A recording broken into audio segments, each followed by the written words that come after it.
Well, we'll get to making fun of Kevin Hart, don't you worry. But I want to do a preface with Whitney. It's pretty bad. I mean, she's a multimillionaire.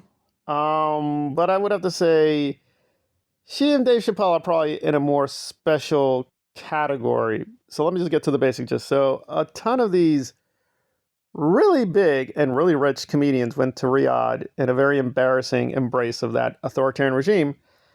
So you think a country notorious for killing women, dissidents, journalists, etc., they'd be kind of embarrassed. But no, Whitney went on the offense, and I want to focus on her because she's doing some Aaron Smith-Levin logical lessons. So when we get to Aaron, you can kind of see hopefully you'll see the thread. So basically, Whitney tried to say that one, the people attacking, criticizing her were racists. Okay, all right, I don't quite understand that. I guess she's saying the MAGA people who are very patriotic attacked her. Okay, I got that, but not all the people attacking her were racists. Okay, I guess she's not a racist because she was hanging out with Kevin Hart and Dave Chappelle. I don't know. All right. But then also, she's like, hey, imagine me going to the festival, which was put on by the government, by the way. And imagine me, I don't think the Saudi Arabian people share the views of the government. Correct. It's an authoritarian dictatorship. I don't make that assumption either. What does that have to do with taking the blood money? I don't know.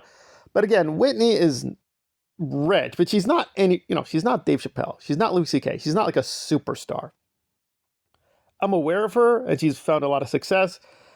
So a lot of them were really like, listen, it was just too much money. I couldn't turn it down.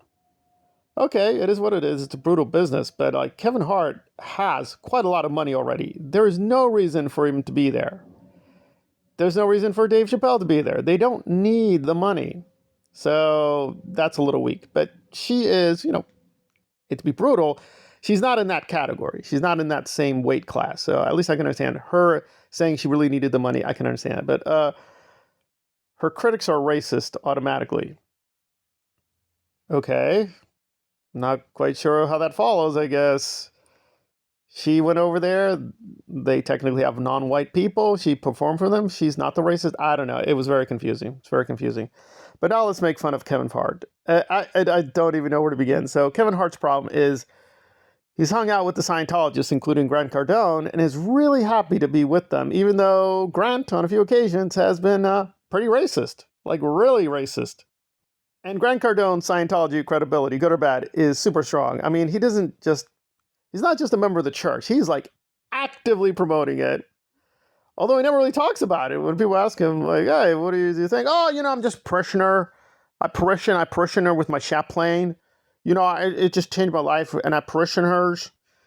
But he's definitely all into it. In fact, some people spill the tea. And if you become a channel member, we'll get into it, all the deep, dark secrets with this guy and the other guys. So this is not someone who's like passive. He's a very active member, and he does not hide it. He's careful not to promote it in certain places, right?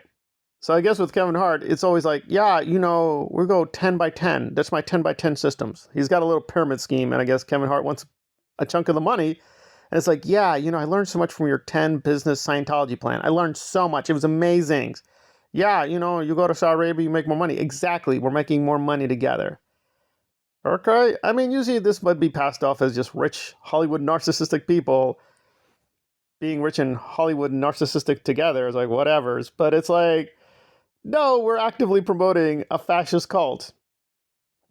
And now it's like it's insane. So Kevin Hart is now on the record promoting two major fascist regimes. So we got Saudi Arabia, we got the religious, theological, theocratic fascism, and then we got Scientology, which is also religious, theocratic fascism. Although there, I'd have to give L. Ron at least some respect. His stuff was more trying to be secular philosophy fascism. Okay, so yeah, Scientology's a little bit more weird, adding, satanic elements, atheistic elements. It's a smorgasbord of hatreds and stupidities. But yeah, on the record, L. Ron was very notorious for being extremely racist. Like, we're talking racist to the point of committing genocide. Like, one of their security questions is, have you had an interracial relationship? We'd like to know about that. To use against you. They're saying, well, Kevin Hart, he doesn't stick to his own race. And put that in the OSA file. So there you go. So I'd have to give Whitney at least a little bit of respect. He hasn't gone full crazy like Kevin Hart. Kevin Hart is still in the upper tier of just insane collaborations with fascists. That's true, but it's all around bad. It's all around bad. And now let's get to Aaronis continuing his lying campaign and trying to frame himself as the innocent victim again.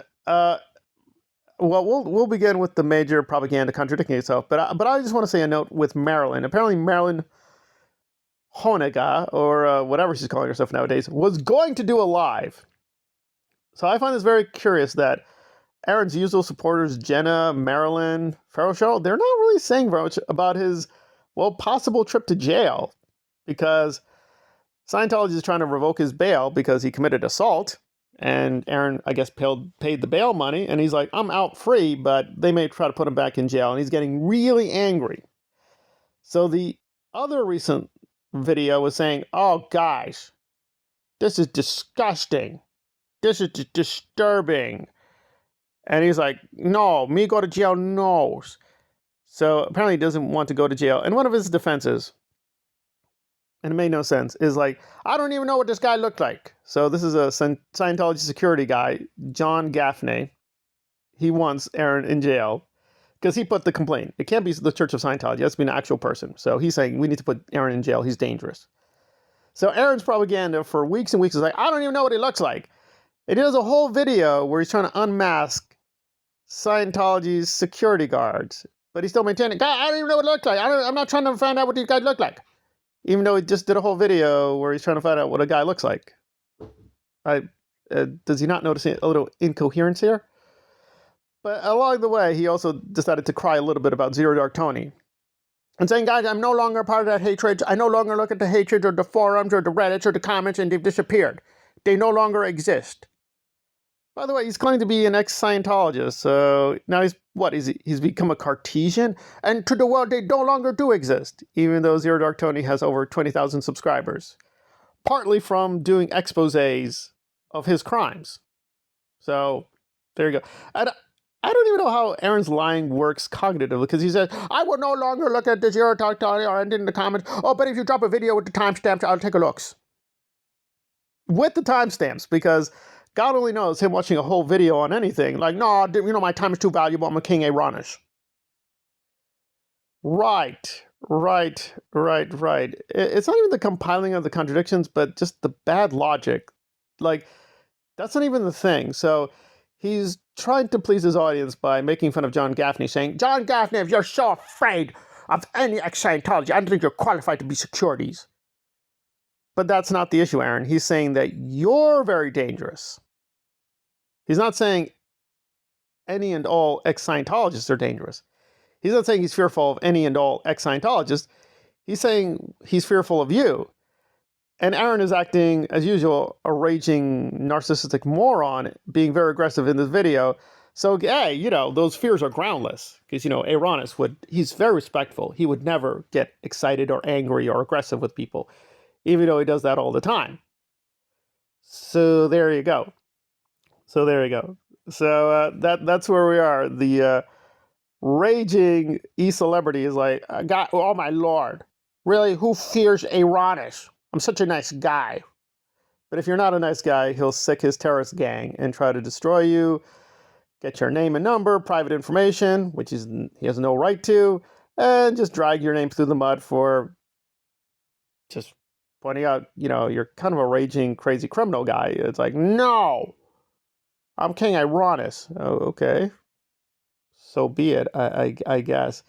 But I am actually curious, was Marilyn going to do a live trying to defend Aaronis' latest criminal spree? I don't know. She said something came up. She's not made a video in a long time. She's actually lost even more supporters. Now she's at,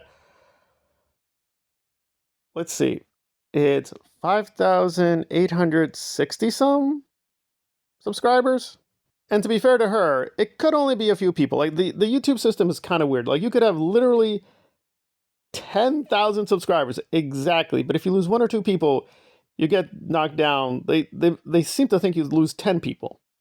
So it's not exactly clear what the exact count is, right? The way the YouTube makes the counts or cuts people off is a little strange. So it could be she only lost 1 or 2 people, not like 5, 6, 7, 8 people. Who knows? But she's not made any content, any real content, in a long while. So I'm guessing we are due time for another Aaron Love Fest, and Aaron will drop in and say, hey, guys, get to my charities. So there you go. So I will have to be honest and say Aaron, he's not really gaining people, but he is at 252,000 people, subscribers, but he's making a lot less money. I think his latest count for his latest charity drive was like $1,000. But he said earlier he managed to rack up easily without even trying 10 to 12,000.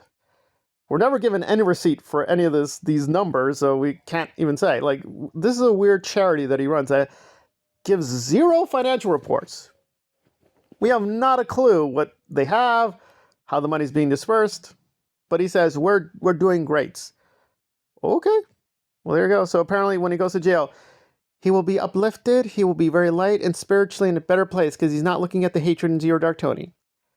So I guess that's his latest news for us, that even in jail, he will be very calm, serene Buddhist panda, evolving into a better state of blueness or something. Right. Because he's very happy in this video, but in the other video, he's very fearful to go to jail. So I don't know. Maybe he just took a lot of substances this morning. Again, it's YouTube. I'm going to say allegedly he's been taking a lot of substances. Allegedly.